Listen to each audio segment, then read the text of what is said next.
Bonjour et bienvenue sur 1, 2, 3 Français, le podcast des parents expatriés. Je m'appelle Audrey, je suis franco-allemande et je vis en Allemagne depuis 15 ans.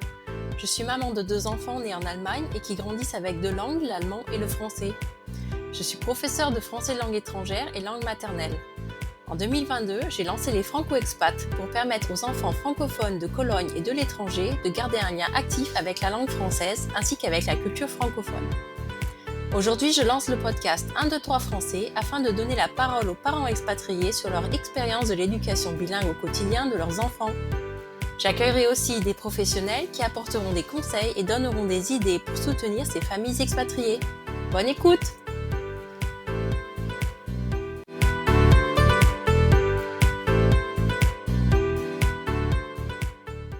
Aujourd'hui, j'ai le plaisir d'accueillir Aurélie, maman et future maman française qui vit en Estonie.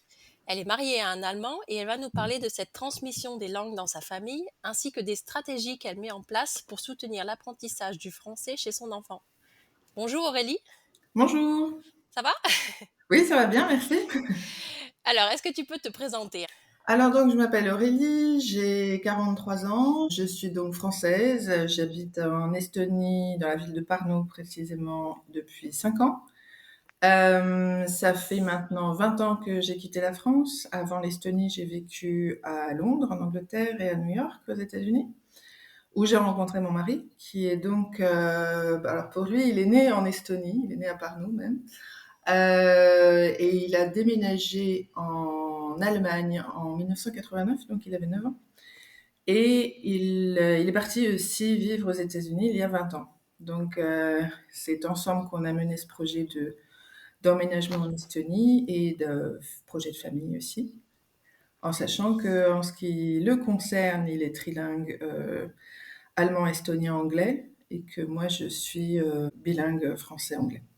Et donc voilà, je suis designer d'intérieur et j'ai un petit garçon donc de 3 ans et demi qui lui est bilingue estonien-français et j'attends une petite fille pour dans 3 semaines. Donc c'est Bientôt, ouais. imminent. Et donc voilà, ouais. Et alors, comment ça se passe justement, cette transmission du français à ton fils pour le moment? Est-ce que c'est facile? Est-ce que tu te rends compte qu'il y a des difficultés? Est-ce que vous avez des soutiens en fait dans votre ville? Est-ce qu'il y a des associations ou voilà, des choses mises en place pour ces petits francophones de l'étranger? Alors l'Estonie, vu que c'est un pays quand même relativement récent aussi, qui a 30 ans en termes d'indépendance retrouvée, n'a pas en fait officiellement de lycée français. On a un institut français avec qui je suis en relation, mais chacun fait plus ou moins du bricolage en fait pour ce qui est de la transmission de la culture et du bilinguisme. Et ce qui est intéressant, c'est que l'Estonie étant un pays extrêmement connecté, on a des groupes Facebook pour les expatriés et pour les francophones plus particulièrement. On a une dizaine d'enfants actuellement enfin une dizaine, ça va faire 10 avec ma fille, entre 0 et 10 ans, qui sont francophones.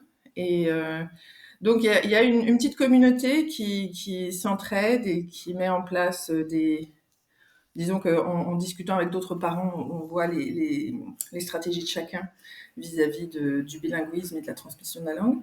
Et ça, c'est très intéressant. En ce qui nous concerne, on a choisi la méthode un parent, une langue. Donc moi, je m'adresse en français à mon fils et mon mari s'adresse en estonien à lui. Et donc, c'est comme ça qu'on a décidé de structurer la transmission de nos langues respectives, en sachant que mon mari est un estonien dans l'âme, c'est-à-dire il ne parle pas beaucoup.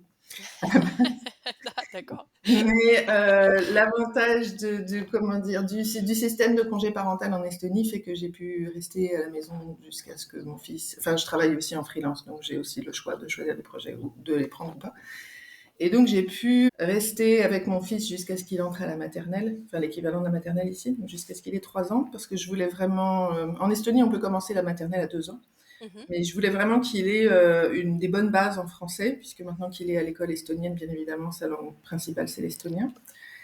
Et donc, je voulais vraiment consolider ses bases en français. Et en fait, je pense que de ce que j'en ai lu, le bilinguisme, ça peut s'acquérir après la naissance. Ouais, Enfin, c'est pas quelque chose de figé dans le temps. C'est ouais, pas... exactement.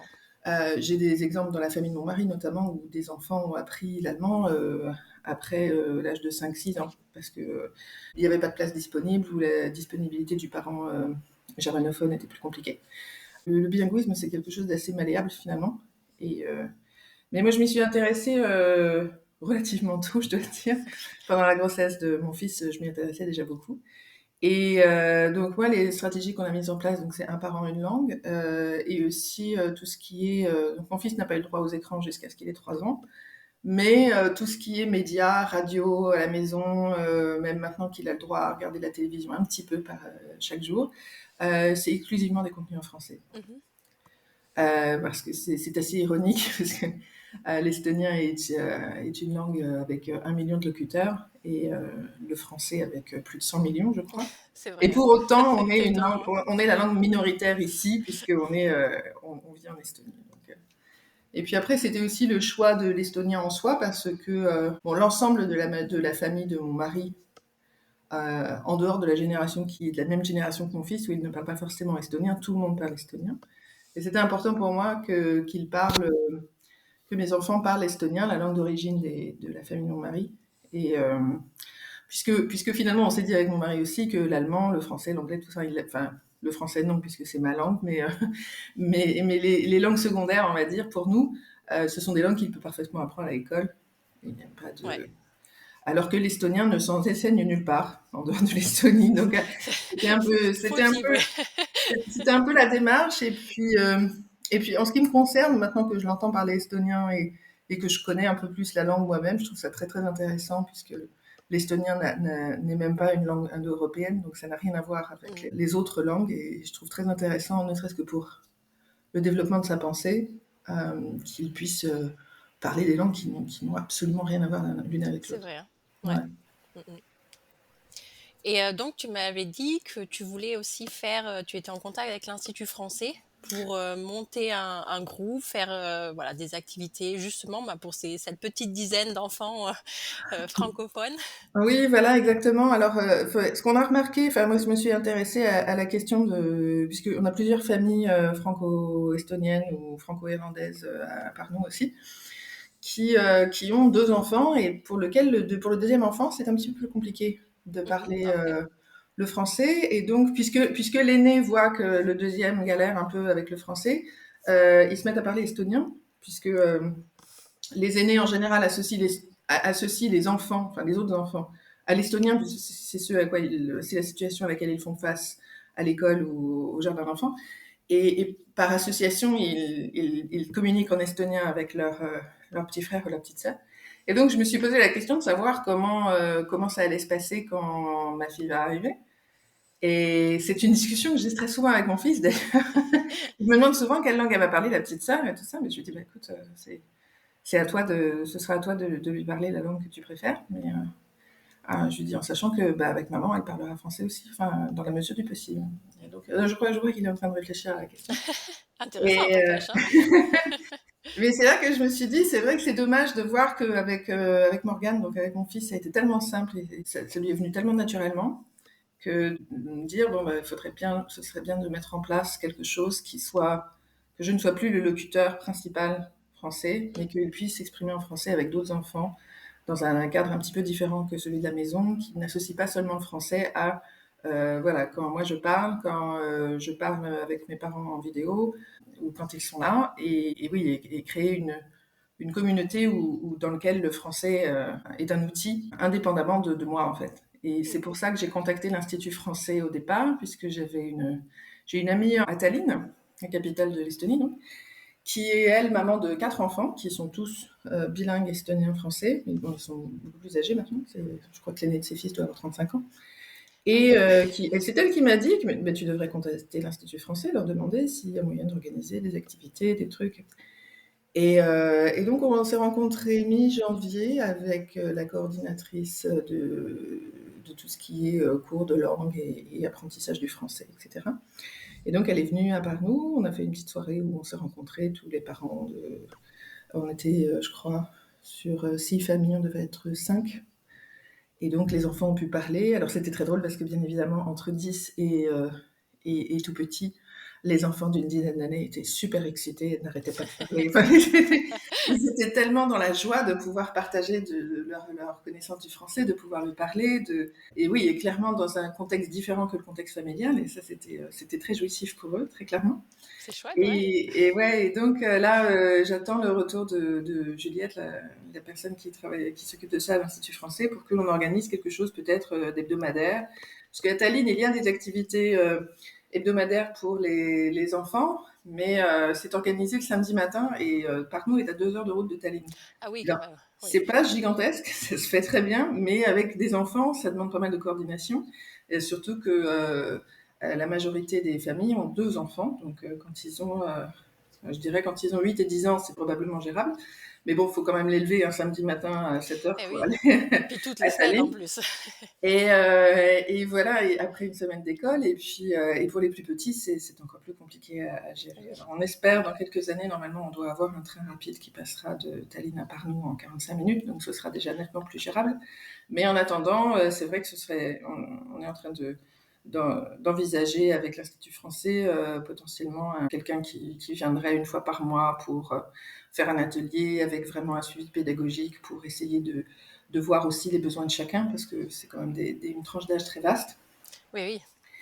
Et pendant les autres semaines, soit un des parents, soit on organise une projection, soit on fait des lectures, soit on loue une petite salle de jeu où les enfants peuvent simplement jouer et échanger entre eux en français pour se donner l'occasion de se voir et que ça devienne en fait une activité régulière où les enfants aussi savent qu'il y a une forme de répétition, une activité pérenne en fait. C'est là qu'on en est, c'est encore ça balbutie encore un petit peu.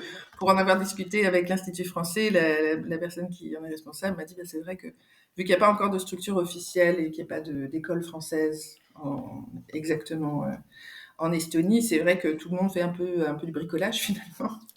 Donc, mais c'est ça qui est intéressant aussi, c'est que tout est plus ou moins inventé, chacun a ses méthodes. Là, il y a un papa qui essaie d'apprendre à son fils à lire en français. Mhm. Il a 6 ans.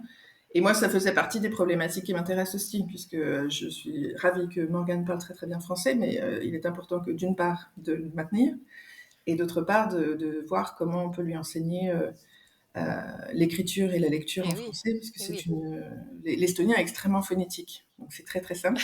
Tout le contraire du français. Mais le français, c'est tout le contraire, exactement. Et je me dis qu'à l'avenir, je ne sais pas si je l'encouragerai nécessairement à prendre des cours de français à l'école, dans la mesure où il parlera déjà, Mm. et que peut-être que ça ne m'intéressera pas, je ne sais pas, enfin, mais que ce serait dommage de limiter sa capacité à interagir en français à seulement l'oralité, puisque, Mm. je ne sais pas moi, pour X ou Y raison, s'il voulait faire ses études en France, mais qu'il ne sache pas écrire le français, ce serait vraiment dommage, quoi. Enfin, Eh bien oui, c'est ça, c'est ça. Quand on maîtrise une langue, c'est bien de la maîtriser entièrement, du coup. Oui, voilà, ouais. En sachant que le bilinguisme fait qu'on ne maîtrise pas toujours tout. Parce qu'il y a Oui, de toute façon, oui. il y a forcément quelque part une lacune de vocabulaire qui s'installe, et c'est inévitable, mais c'est vrai que de pouvoir l'écrire, surtout que le français, c'est quand même très ardu. Et que quand on est enfant et petit enfant, c'est vrai qu'on se pose moins de questions sur ah mais pourquoi c'est comme ça, etc. Donc voilà, je sais qu'il y a des cours qui sont dispensés par le CNED pour aider les parents francophones à l'étranger à faire passer justement, à transmettre la langue à l'écrit. Donc je pense que je regarde comment Karim se débrouille et puis après je ferai peut-être la même chose. Ça dépend des enfants aussi.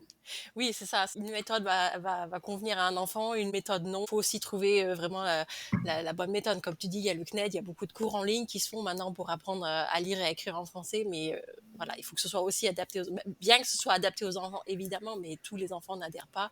Des fois, ils ont besoin vraiment que ce soit en présentiel, justement, pour avoir cette personne avec eux ou ces personnes avec d'autres enfants pour avoir ces interactions. Et voilà, c'est vraiment chacun différent. Et voilà, il faut trouver la bonne méthode pour Oui, ces et puis enfants. trouver la bonne méthode pour la famille aussi. Ce Karim me disait, bon, bah, lui, il enseigne le français déjà, mais à des adultes, donc il a déjà une base pédagogique très forte. Et il me parlait de l'investissement en termes de temps que ça lui demande à lui, en fait, de préparer les cours, de regarder ce qu'il va devoir demander à son fils de faire, etc. Et donc, comment dire, l'engagement que ça demande au terme de temps avec son fils, passer effectivement à essayer d'apprendre le français, et à l'écrire. L'investissement en termes de temps de sa part à lui aussi. Donc il faut réussir à concilier Mm. à concilier ça aussi, et ce qui est pas inintéressant, mais ce qui réclame du temps, de l'investissement, Voilà, des ouais. efforts, et le bilinguisme, c'est pas si simple que de La parler. patience aussi. Ouais, de la patience aussi, ouais, et puis oui, de vraiment de pas lâcher l'affaire, en fait, parce que c'est ça, je crois, le nerf de la guerre dans l'enseignement du bilinguisme, en fait. De vraiment maintenir sa culture à la Oui, maison, c'est vraiment, faut pas lâcher, quoi. ouais, c'est Faut ça, pas c'est lâcher sans tout à fin. fait. Assurer vraiment une continuité dans l'apprentissage, Mm. et éviter les coupures, et tout ça. Justement, en fait, en Estonie, c'est vu comment un enfant bilingue? Est-ce que ils acceptent, enfin, ils trouvent ça très bien? Est-ce qu'ils acceptent? Ou au contraire, est-ce que c'est plus mal vu, peut-être même en fonction des langues des enfants? L'Estonie est un pays qui est bilingue à la base, puisqu'il y a il y a 30% de la population est russophone. Voilà, là, jusqu'à 2028, je crois, on va effectivement, les écoles russophones vont disparaître complètement du système scolaire estonien. Mais le bilinguisme est plutôt bien perçu, de ce que j'en ai vécu. Après, c'est toujours intéressant. Enfin, c'est intéressant enfin, quand je vois à l'école, par exemple, les enfants, quand je vais chercher Morgane et qu'il passe directement en français, et que dès qu'il me voit, il me raconte toute sa journée, tout ce qui s'est passé dans un charabia que les enfants ne comprennent pas, ils me regardent tous avec des yeux gigantesques en se demandant mais qu'est-ce que c'est que ça. Ils se posent clairement la question. Les enfants qui sont un petit peu plus vieux me posent directement la question de savoir quelle langue je parle, puisque je crois que la majorité des Estoniens sont toujours habitués à entendre plus ou moins le russe, donc ils sont Oui. familiers avec cette langue, mais le français, ça l'est déjà beaucoup moins. Donc ils me demandent si c'est assez régulièrement, mais quelle langue tu parles? C'est assez rigolo. Les adultes, j'ai souvent des retours très positifs qui me disent: «Oh là là, qu'est-ce que c'est joli comme langue», et cetera, machin. Enfin, comme un peu partout, hein, dans le monde. C'est vrai, hein? On parle français, on a toujours il y a une aura autour de notre langue qui est assez, C'est magique, hein? qui est assez magique, et qui peut être un peu bizarre au départ, et finalement, dans le cadre du bilinguisme de mon fils, je trouve ça plutôt positif. Mais oui, en effet. Et après, il y a des situations dans lesquelles c'est un petit peu bizarre. Par exemple, quand on est au parc et que mon fils fait un peu le mariole, ou qu'il se montre un peu désagréable, et que je dois le reprendre, et que je maîtrise pas assez bien l'estonien pour lui dire. Et puis je veux pas, je veux pas le perturber non plus à lui parler estonien tout à coup alors que maman elle parle français. Mais quand je dois le reprendre, ou le gronder, ou lui dire de pas faire ça, etc., et que je le dis en français, je vois bien que les gens me regardent et se demandent probablement si je suis pas en train de dire à mon fils, ben vas-y, donne-lui un coup de pelle, quoi. Parce qu'ils n'en savent Oui, rien. Plutôt que de lui dire, rends la pelle au petit garçon, et je pourrais très bien lui dire, bah vas-y, vas-y, garde-la. Et alors, oui, et c'est ça qui parfois est un petit peu ambigu. Mais dans l'ensemble, j'ai jamais eu de problème. Mais c'est vrai que je sens parfois des fois, j'aimerais parler l'estonien plus couramment pour pouvoir passer moi-même de l'une à l'autre, et dire aux parents à qui je m'adresse, Vous non, non, inquiétez mais pas. là, il faut qu'ils rendent l'appel. Enfin, c'est pas possible, quoi. Mais c'est le seul moment où c'est un peu, ça peut être un peu oui, on peut percevoir une certaine, pas une hostilité, mais disons un questionnement vis-à-vis de la langue que je parle avec Morgane. Mais c'est très très rare quand même. Il y a un avantage aussi, c'est que quand on se trouve au parc et que j'entends maman, en général, c'est moi. Ça, c'est pratique. Ça peut pas être quelqu'un d'autre. Il n'y a Et pas de doute. de même quand on est en France et que tout d'un coup on entend mon mari entend mon fils l'appeler, il sait que c'est lui. Ah, Il c'est n'y a très pas pratique. d'ambiguïté. C'est assez pratique, quoi. Alors, pour finir, je vais te poser une dernière question. Est-ce que tu as eu une ou plusieurs anecdotes de ton fils par rapport à ce bilinguisme, justement? Est-ce qu'il a dit des fois des choses rigolotes qu'un enfant monolingue n'aurait pas dit? Oui, très souvent, oui, parce que il maîtrise le français mieux que l'estonien à ce stade, je pense. Après, je peux pas tellement évaluer. En fait, c'est ça qui est aussi un petit peu bizarre quand on parle. Enfin, moi, je parle un estonien rudimentaire, on va dire, et je peux pas vraiment évaluer la qualité de son estonien. Donc, je dois toujours m'en remettre à quelqu'un d'autre. Et c'est assez bizarre en tant que parent. Et très souvent, il va pas connaître le mot en estonien, alors il va le dire en français. Et son père va le comprendre dans le contexte et dans le fait que il va dire je vais mettre mes chaussettes. Il va commencer la phrase en estonien, il va finir ou même moi mes chaussettes, et il va dire le mot chaussettes en français parce que en estonien ça lui vient pas tout de suite. Et des fois c'est moi qui lui dis non mais chaussettes c'est sûr qu'il et là il a ah oui, et puis il reprend la phrase. Des fois il reprend la phrase, des fois il la reprend pas. Mais donc ça c'est assez rigolo. Il parle un espèce de mélange d'estonien et de français. Et des fois, je dis à son père, je dis, il faut que tu lui dises quand tu sais, hein, je dis, il faut que tu lui dises le mot en estonien parce qu'à l'école, les gens ils savent pas de quoi il parle en fait. Et il y a ça, et puis parce que déjà dans la famille de mon mari, ils parlent tous un espèce de mélange d'allemand et d'estonien qui est assez compliqué à comprendre, je dois dire, à la base. Oui, j'imagine. Et donc, c'est ce qui s'appelle, apparemment, c'est très commun dans les familles multilingues de développer une langue de famille comme ça, et Morgane est assez expert en la matière. Ce que j'ai été très étonnée, c'est qu'à l'âge de 2 ans, un peu plus de 2 ans, mais vraiment pas beaucoup après, il était déjà très au fait du fait que maman et papa parlaient pas la même langue. Et il passait de l'un à l'autre, et que de lui apprendre les termes français et estonien, il sait très bien de quoi il s'agit et qu'il comprend que c'est un mode de communication qui est séparé. Et ça j'étais très étonnée. C'était une assez belle découverte en fait, parce que je ne savais pas. Je C'est m'en vrai que doutais c'est pas. toujours intéressant à voir, hein. Ouais, Ah c'est ouais, bah oui. fascinant, hein. Ouais, c'est fascinant ouais, de Ouais. voir. Quand je me rappelle quand on était habité à New York, on allait tous les ans à la maison de l'Estonie. Et je voyais donc des petits enfants qui parlaient estonien. Je trouvais ça absolument fascinant. C'est vraiment une langue très différente. Et de voir maintenant mon fils le parler. Et c'était une autre anecdote que j'avais trouvée vraiment mignonne quand on est rentré en France au mois d'octobre, et chez mes parents. Et à un moment, mon père a emmené Morgane faire une balade. Ils ont vu des vaches, des poules, des trucs, enfin bref. Et quand mon fils est rentré chez mes parents, moi j'étais partie avec ma mère, donc mon mari était tout seul dans la maison. Et mon fils est allé voir son père et lui a expliqué tout ce qu'il avait vu en estonien, dans un espèce de petit monologue qui a dû durer bien 5-6 minutes. Et non-stop, il lui a expliqué ce qu'il avait vu, ce qu'il avait fait avec papier, machin. Et mon père l'a écouté, médusé, et c'est parce qu'il ne s'était jamais vraiment rendu compte qu'il parlait estonien, enfin que Ah c'était ouais. aussi sa langue, quoi. Parce que maintenant qu'il a 3 ans et passé, enfin 3 ans et demi, son vocabulaire est forcément beaucoup plus élaboré que. Enfin, mes parents le voient à peu près tous les 6 mois, mais. Euh, et toutes les semaines en vidéo, mais c'est pas la même chose que de le Mais oui, voir oui, oui. en vrai et de le voir s'exprimer. Et quand mes parents viennent nous voir en Estonie, Morgane interagit avec son père, mais ça reste des phrases courtes, enfin des trucs pas hyper élaborés. Enfin, est-ce que tu veux du lait ou des trucs comme ça. Alors que là, c'était vraiment Morgane qui lui faisait tout un speech sur ce qu'il avait vu. Et, et c'était là que mon père, quand on est rentré avec ma mère, il m'a dit, oh là là, j'ai vu Morgane quand on est rentré de notre balade et tout, et il a expliqué à son père tout ce qu'il avait vu et tout, et il était mais vraiment très enthousiaste. Et il a dit, mais il a dit tout ça en estonien, hein. Je lui ai dit, bah oui, bah, bien évidemment. Mais pour mon père, c'était pas du tout évident, et je pense que oui, en tant que grand-parent aussi, c'est assez fascinant de voir son petit enfant Ouais. parler une langue qu'on maîtrise pas du tout. Enfin, ça a quelque chose d'un peu, oui, de magique, c'est un peu de la sorcellerie. C'est très bizarre, c'est un mélange Bah oui. un petit peu étrange, et de me dire que de voir, je suis très curieuse de voir comment ça va se passer avec notre fille, et comment ça peut marcher avec un deuxième enfant. Alors ça, Et faudra que tu reviennes nous en parler pour nous dire comment ça se passe avec ta fille, du coup. voilà, ouais, Comment ça a exactement. évolué. Comment ça a évolué, ouais. Et Ouais. puis de voir aussi comment ça évolue pour Morgane, parce que pour le moment, il a commencé l'école en septembre, donc c'est relativement récent Ah aussi. oui, aussi, hein. Et mais de voir comment.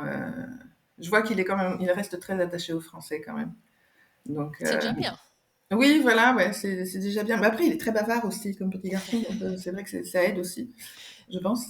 Parce que des enfants que je vois qui parlent le mieux français sont en général, enfin dans les cas de famille multilingue, c'est souvent les enfants qui sont les plus bavards. C'est aussi simple que ça.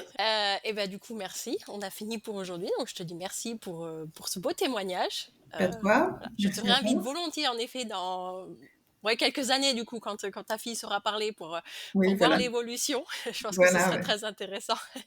Ouais. Et puis, Et oui, il y avait un autre truc aussi que je voulais dire. Dans mon cas personnel, j'ai remarqué aussi que, en fait, il y a quelque chose que j'ai pas. Je pense qu'une des raisons pour lesquelles le français s'est installé aussi rapidement dans la vie et dans le vocabulaire de Morgane aussi, c'est parce que je lui parle français depuis le tout début. Et il n'y a pas très longtemps, quand j'étais en France, justement, j'ai discuté avec des gens qui, à un moment, m'ont dit, bah, dans leur cas, ils étaient franco-allemands. Et leur fils a le même âge que Morgane, je crois. C'était une situation un peu compliquée, il y avait une séparation, etc., des parents. Et en fait, la mère, qui était donc germanophone, disait que bah, son fils ne parlait pas allemand, etc. Et le premier truc qui m'est venu à l'idée, c'est que quand on a la possibilité de se poser la question en amont, ça rend certainement l'expérience beaucoup plus simple, en fait. Parce que de mettre en place le bilinguisme après coup, c'est faisable, mais ça demande un niveau d'effort qui est bien au-delà de celui qui consiste à parler français ou sa langue maternelle dès le dès le début. Et que l'improvisation n'est pas forcément à bannir, mais je pense que c'est déjà un parcours assez compliqué, ou disons qui demande une vraie ténacité, une vraie persévérance. Et je pense elle doit être d'autant plus forte que l'on commence tard. Et c'est pour ça que le plus tôt on commence, je crois le plus simple, le plus on simplifie l'existence, en fait. Ouais. C'est ce qui revient généralement quand on parle de bilinguisme chez les enfants, justement, de commencer idéalement dès la naissance, même avant, puisqu'ils attendent finalement, évidemment ils apprennent pas à parler, mais ils entendent déjà la mélodie de la langue. Exactement. Exactement. Et ben donc merci. Pas de quoi. plein de choses très intéressantes. Et puis peut-être dans quelques années alors. Et ben voilà, ce serait super pour faire un nouveau bilan. Voilà. Et au revoir. Au revoir.